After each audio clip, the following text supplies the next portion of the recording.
Singapore was going to be occupied by the Japanese in February 1942, we were terrified when the race riots in 1964 erupted. There was panic and fear. In each crisis, people and leaders shared a common worry for our future. And it is this deep sense of crisis that helped us rise to the challenge and make painful adjustments. We are in such a crisis today. Now, SARS is very special.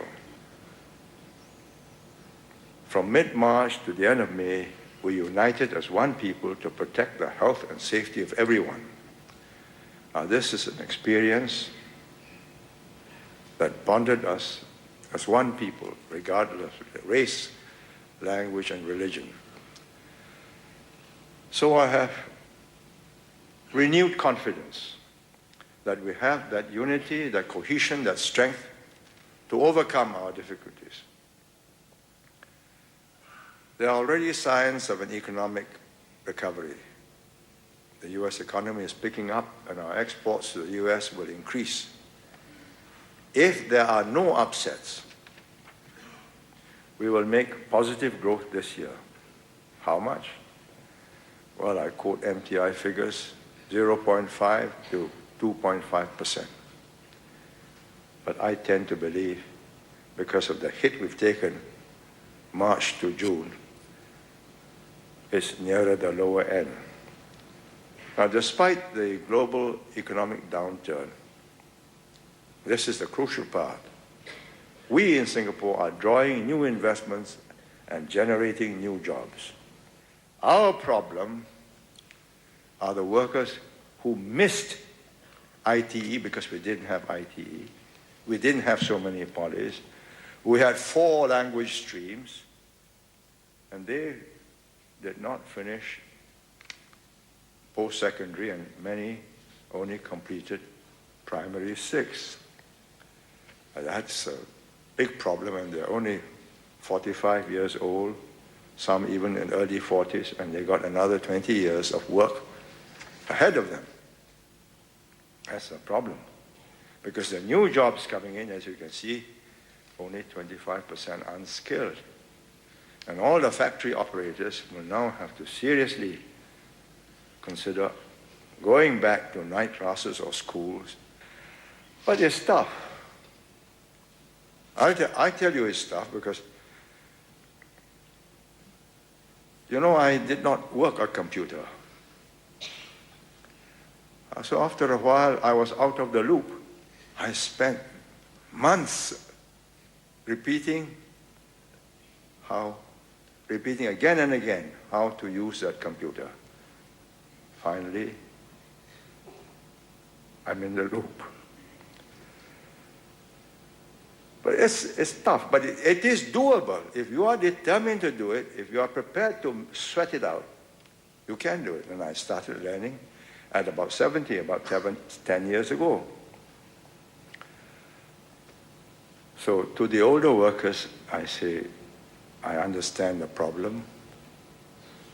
I understand it was not your fault.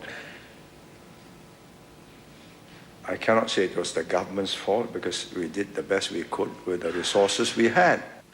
Now, the jobs we lost through SARS will come back after 6 to 12 months. Air travel in the region will grow more strongly than before, in my view, and reading all the forecasts. I see no shortage of jobs for pilots and cabin crew. But the structure of the airline industry will change, as it has changed in America and in Europe. Budget carriers will compete against mainline airlines and carry more new travelers, especially in short-haul flights, those under 3 hours. The competition will not be so acute in the long-haul flights because if you're cramped up for 7, 8 hours or 12, 13 hours to London, you may die of DVT. So better pay the extra and travel by Singapore Airlines. So it means pilots, cabin crew, ground staff will face temporary unemployment, but they can expect a return in demand because there's going to be a huge explosion of travel in East Asia. All the airline manufacturers, all the aircraft manufacturers tell me that. You see, with SARS, you lose jobs, pilots get retrenched, ground staff gets down, well, can't be helped. But that's temporary. But when you lose jobs in labor-intensive factories because they've moved to China, that's not going to come back. And this is not just a problem for us. China is affecting countries as far away as Mexico and Brazil. So you see the kind of competition, the squeeze that the world is feeling when 1,200 million people enter the free market. Now, unlike previous downturns, for us this time, it's affected our white-collar workers, including middle management.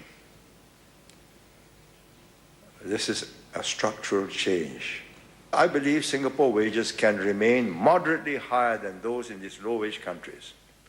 But we must justify this premium if we are better educated, better skilled workers with higher productivity. But we must restructure our wage system to make it flexible, keep the burden of statutory costs low like CPF or social insurance. Hence our emphasis on wage reform. But finally, from my own experience, in any battle, morale and the spirit of a people will decide the outcome. If you go into battle, and we are going into battle to make this transition, believing that we will never make it, you might as well give up. I never believed that we would fail. I knew it was going to be tough, like climbing up the face of a cliff. But we had the guts and the determination, and we climbed up the face of that cliff. Now let me spell out the strengths we have that's seen us through several major crises. We have the best educated and skilled and disciplined workers in Southeast Asia. And most important, this present team of ministers is now tried, tested, and proven. If it is my generation, investors say, what's their lifespan? But you know, this was done by people who are now in their 40s and 50s. In other words, investors coming here know that there is strong and capable government in Singapore, at least for the next 10 to 15 years. This means more investments, more factories, more regional HQs, therefore more jobs. Finally, the scope of our economic catchment. To expand our markets over the last 2 years, the government has woven a network of closer economic ties with the biggest economies in the world, giving Singapore an edge. This means products made in Singapore enjoy an advantage in exports to these countries, creating more jobs. Now, because we can do that, we will get more investments, and not just American investments coming here to export to America. You know, SARS was a tremendous PR problem. We went through an agonizing, fearful, wrenching period. But every day that it was reported, and there were huge columns in the American newspapers and British newspapers, and I assume many other newspapers, Germans and others, because when I met them, they knew all about it, describing in detail how we met each problem, methodically. We quarantine. Others hesitated. Then they followed us. We enforced the quarantine. Others could not enforce the quarantine. We had people who broke the quarantine. Says, we put a webcam, and you answer, and go before that webcam. You escape. We'll put an electronic gadget on your ankles, and we'll know that you have left. But we had a cooperative population. We are a different population.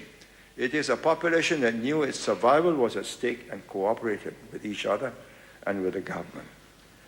Cisco guards serving home quarantine orders offered to buy food for the people they served these orders on. And they were Cisco has about 60% Malays. And they were offering Chinese home quarantine orders. You tell me what you want, I'll help you buy it. That's Singapore. But I'll tell you one great difficulty for this government. The difference between 2003 and 1965. In 65, we were hungry, we were poor, we were hardworking, we were prepared to try anything. Today, we have grown accustomed to a higher level of comfort and prosperity. You know, NTUC didn't meet in a hall like this, with air conditioning, with TV monitors. We sat on hard benches without backs. So many find belt tightening uncomfortable, and the fear of unemployment makes everybody nervous. But let me assure you that the ministers have thoroughly studied all the options and know that the best approach is to take on the challenge head-on, even if it calls for painful measures. And they know what they are doing. And they're doing it in close collaboration with the NTUC leaders in order to soften and lighten the burden on workers.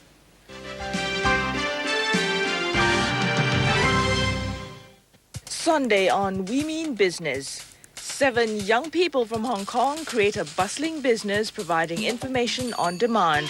有啲前輩教過啦，佢話一間公司頭嗰輪咧，即係能唔能夠成功咧，好大部分情況咧，其實唔係因為嗰盤生意有啲咩好或者唔好嘅，更大理由咧，通常都係啲 shareholder 自己中間拗唔掂數啊。Unity is strength on We Mean Business, Sunday at 10:30 p.m.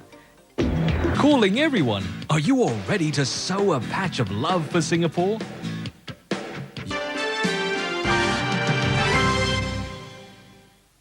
How are our workers going to reconcile the need to reduce wage costs in face of rising costs in public services? We have to cut costs in every possible way. As you move up the technology ladder, labor as a component of production goes down in percentage terms. So if you run a garment factory, you're making garments, labor costs probably come to about 50-60% of your costs, besides rents and other utilities, transport, etc.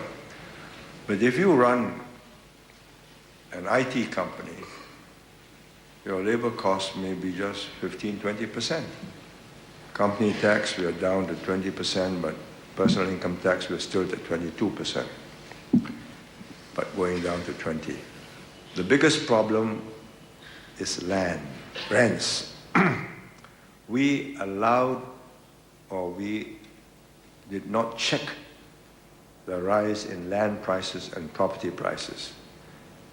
It went too high. That is a problem. Can we bring it down quickly? I think it's very dangerous because you bring it down quickly, we'll be like Hong Kong. Everybody depressed. Property values gone down. Yes, you bring the Suntec City values down, that's all right. Maybe OCBC building down, DBS building, or UOB or OUB, but It's all interlinked. And finally, you find your 3-room flat may be worth less. So we have to adjust this in a gradual manner, preferably by getting our economy up, increasing productivity, and maybe, as you will see, the Sing dollar is a little bit down by 2-3%. All these little things help to maintain a certain stability as we make this transition, but we will try and keep land costs down. Now, you mentioned transport and hospitals. You can't just choose transport and hospitals and say, well, you've got utilities. These are things which are all in a package which we calculate in cost of living. We decided, as a matter of basic principle, that it's better to give the man the cash and he decides what he's going to do. When you subsidize a product or a service, you distort consumption. It's no longer economic. The open market, supply and demand settling the price, is the most efficient way of settling what a service or a product is worth. You want cheaper bus service? Then we cut down the air conditioning, have the open buses. Back to the old days. I mean, you take this Buangkok station.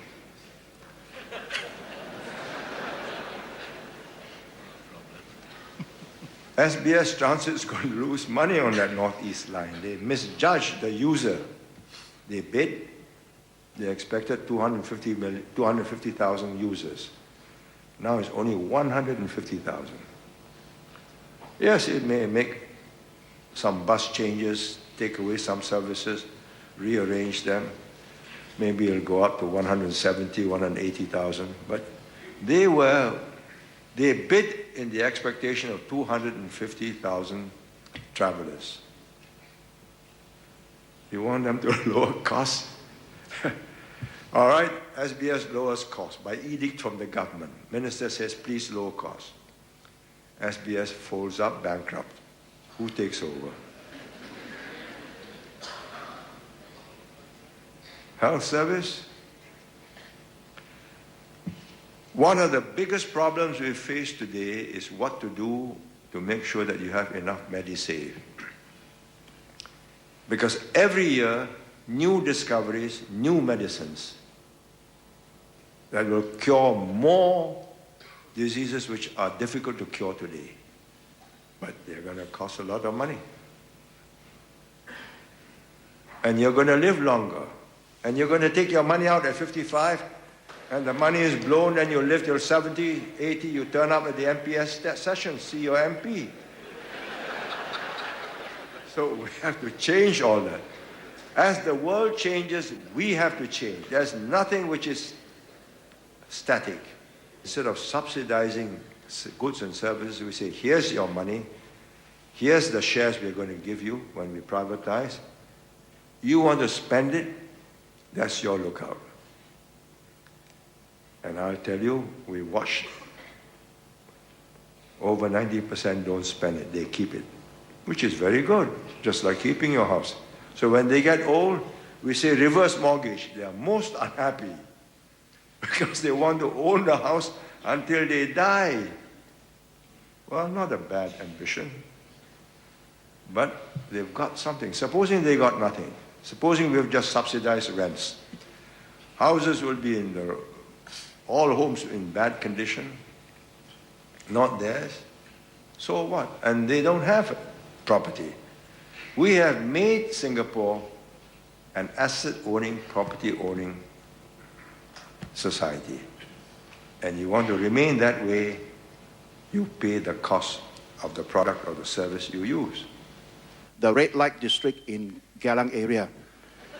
Now, this is something that is important because we have 3 MRT stations there, and there are a lot of tourists using the MRT track going to Changi Airport.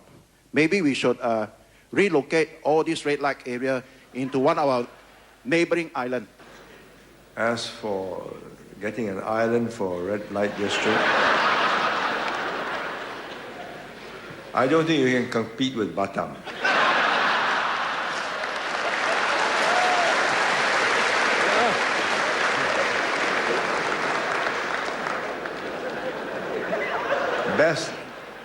best leave these things to market forces.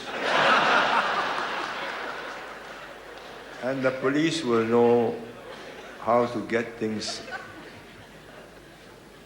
within control. Would it be possible, I'm not suggesting relocating Geylang, but whether we could create a special economic scheme or economic zone to accommodate the need of this growing working population, growing aging population. Our senior citizens, other IT we can't cope. Telemarketing and all those desk-bound jobs, they call it back office job, which has been outsourced by the hundreds of thousands of jobs. This we are able to cope. For those 55 and above, I think IT is not the only job. We have to really change our mindset.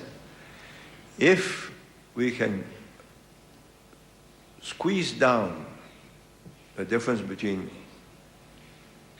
entry pay and final senior pay, which is now about nearly 1 to 2, and bring it down, say, to 1 to 1.5, then the desire of the employer to get rid of the older workers and hire new ones will not be so great. One doctor who used to be a family doctor, in other words, very close to my age,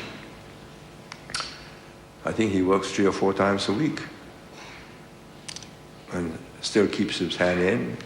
He's not so active. He can't go home visits at night. And that's the kind of society we must try and create for ourselves.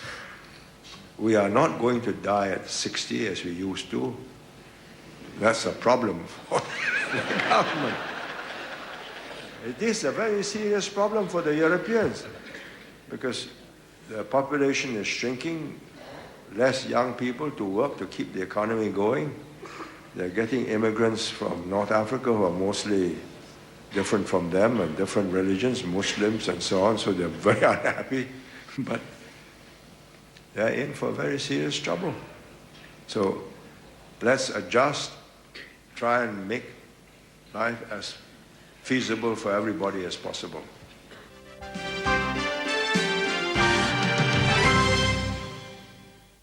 Sunday,